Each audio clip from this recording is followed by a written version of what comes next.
Oke baik, Assalamualaikum warahmatullahi wabarakatuh. Jumpa lagi bersama channel YouTube Hasyim Asyari. Terima kasih buat teman-teman semua yang sudah mengklik video ini. Semoga seperti biasa dalam keadaan sehat walafiat tanpa kurang suatu apapun. Dimanapun Anda berada, semoga teman-teman semua mendapatkan berkah dan juga dilancarkan rezekinya dan selalu diberikan kesehatan tentunya ya. Nah, teman-teman semua, kali ini kita akan kembali lagi menonton sebuah video. Ini kembali lagi video tentang kekecewaan profesor di Malaysia ya. Nah, seperti apa kekecewaannya dan apa videonya? Pantengin terus video ini. Dan jangan lupa subscribe, like, comment, and share. Oke, judulnya adalah Mahathir kecewa, Malaysia tak sanggup tiru Indonesia. Nah, apa yang tidak bisa ditiru di Indonesia menurut Mahathir? Nah, seperti apa videonya? Langsung saja kita mulai.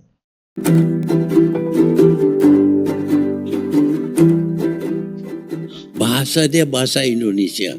Dia tak bercakap bahasa Cina. Saya terkejut. Kadang-kadang dengar suara macam orang Indonesia. Bila beralih tengok orang Cina. Terkejut ya. Kenapa Malaysia tak macam itu? Nah, kenapa Malaysia tidak seperti itu? Oke, kita simak video rangkuman dari Hai guys, jumpa Trend lagi. Publika. Kali ini kita Hai. akan menyimak pandangan terbaru dari Mahathir Mohamad. Kita tahu mantan Perdana Menteri Malaysia ini pernah menulis buku tentang dilema Melayu. Iya, Buku dilema ini amat Melayu terkenal dan sekali. tampaknya masih relevan hingga sekarang.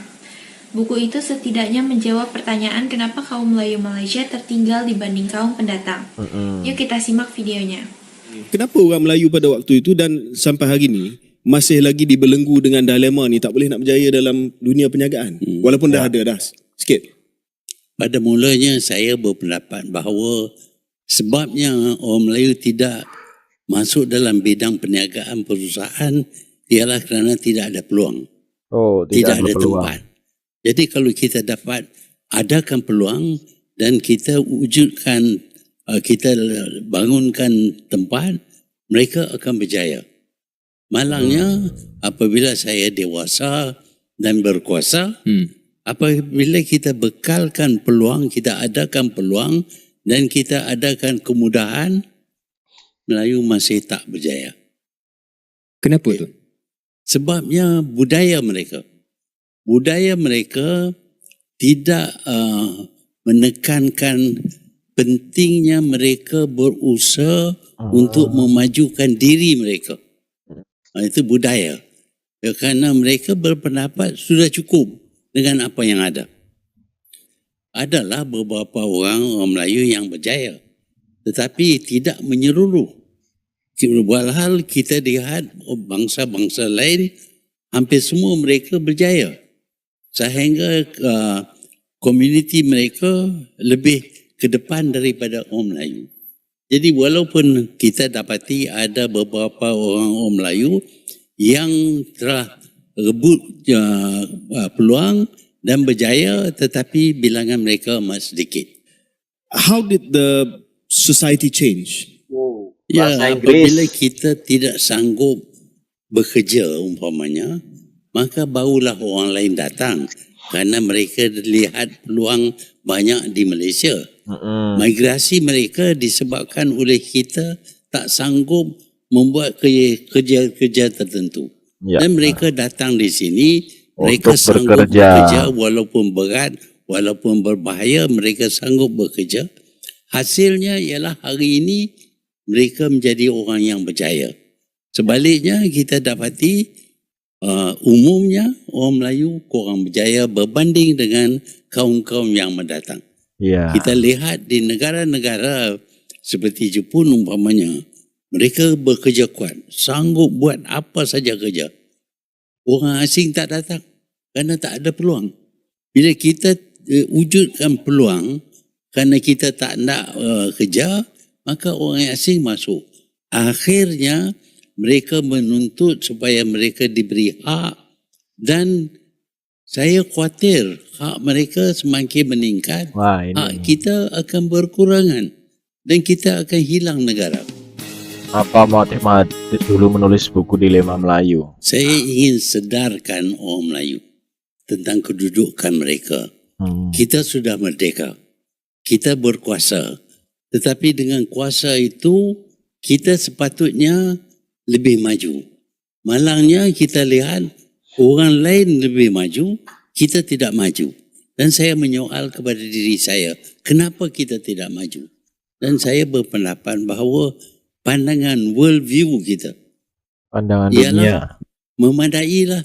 Macam ini, nak usaha, nak susah-susah, nak cari duit, buat apa? Saya cukup makan, boleh hidup, Cukup anak makan. saya boleh ke sekolah.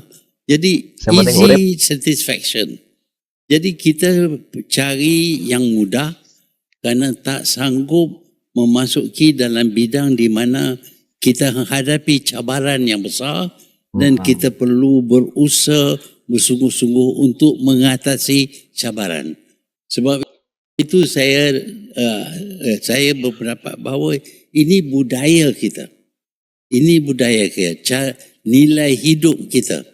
Kalau kita mempunyai nilai hidup yang sanggup menghadapi cabaran dan mengatasinya, insya-Allah kita akan berjaya. Itulah guys cuplikan dari pandangan Iya. Mahathir mengenai orang Melayu. Nah, kalau di cuplikan menurut Mahathir itu anggap aja gini ya. Nek bahasa Jawa niki sing penting urip mangan, anake iso mangan, nah iku wis cukup ya. Alhamdulillah nek bahasa Jawane ngono kuwi. Nah, kalau orang luar menurut Mahathir itu mereka mau bekerja keras sampai dia sukses ya kan. Kalau orang Melayunya itu Malaysia itu dia ya udahlah terima apa adanya ya. Mungkin gitu ya. Mungkin itu pendapat saya ya. Nanti pendapat teman-teman semua beda lagi nggak masalah. Itu namanya pendapat itu bebas ya. Oke, lanjut ke video berikutnya. Selanjutnya kita akan menyimak pula kenapa Malaysia tidak mampu meniru konsep bangsa Indonesia. Nah, ini. Masalah ini juga masih jadi perdebatan hingga sekarang. Yuk kita lanjut ya. Oke, siap. Apakah perasaan Tun tentang kedudukan orang bukan Melayu dalam negara Malaysia?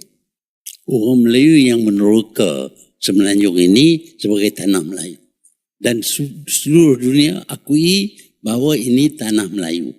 Kalau ada pendatang yang lain pun, mereka boleh jadi orang Melayu. Bahkan ramai daripada orang Arab, orang India, orang Pakistan datang di sini diserap sebagai orang Melayu, menerima budaya Melayu, cara hidup Melayu. Itu tak jadi masalah kepada kita. Tetapi apabila datang migran yang ingin kekalkan identiti mereka, kaitan mereka dengan negara asal mereka, bahkan mereka ingin tukar nama pemilik negara ini supaya bukan negara orang Melayu tetapi negara berbilang kaum. Itu bermakna bahawa kita sudah hilang negara kita. Kita tahu mana-mana negara pun kalau mereka dijajah, diserang untuk dijajah, mereka mempertahan negara mereka bermati-matian. Ini kita lihat di Ukraine umpamanya. Tetapi kita seolah-olah okeylah, tak apalah orang lain datang, mereka kerja, mereka buat kerja, kita tak perlu buatlah. Biarlah. Dan akhirnya kita jadi miskin, orang ini jadi kaya.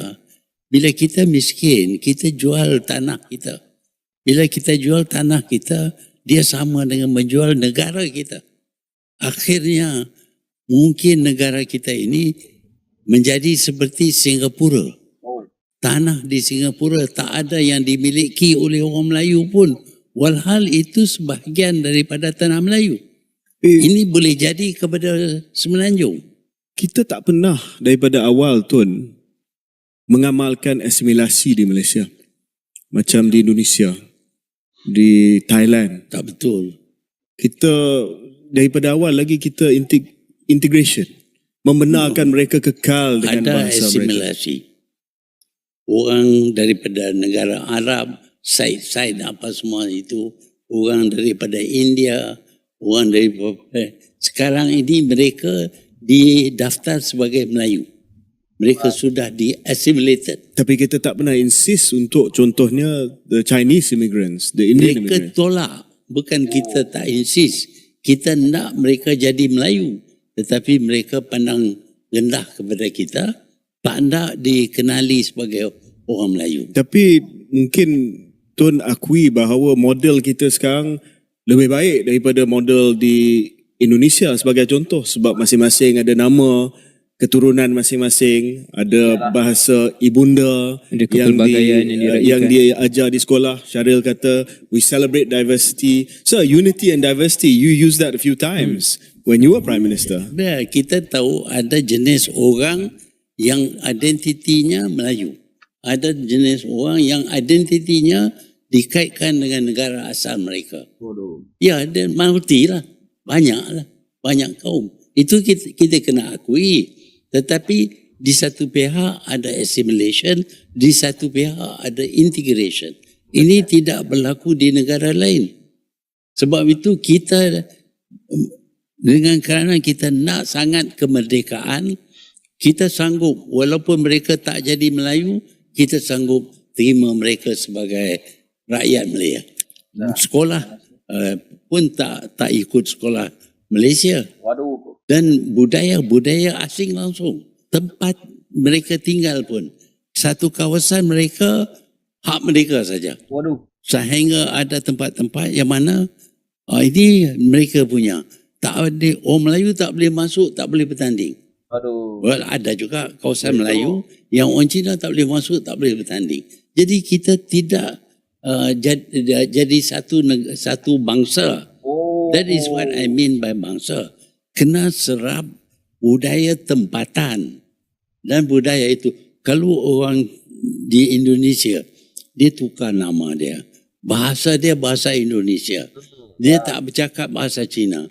Saya terkejut. Kadang-kadang dengar suara macam orang Indonesia. Bila beralih tengok orang Cina. Kenapa Malaysia tak macam itu? Tapi dia orang Indonesia, Tun. That's the point there. Ya, dia orang Indonesia pasal dia serap nilai hidup, cara hidup dan budaya Indonesia. Sebab itu mereka adalah orang Indonesia. Ya, kita faham ini worldview, Tun. Dan kita dalam podcast ni, kita agree to disagree sometimes.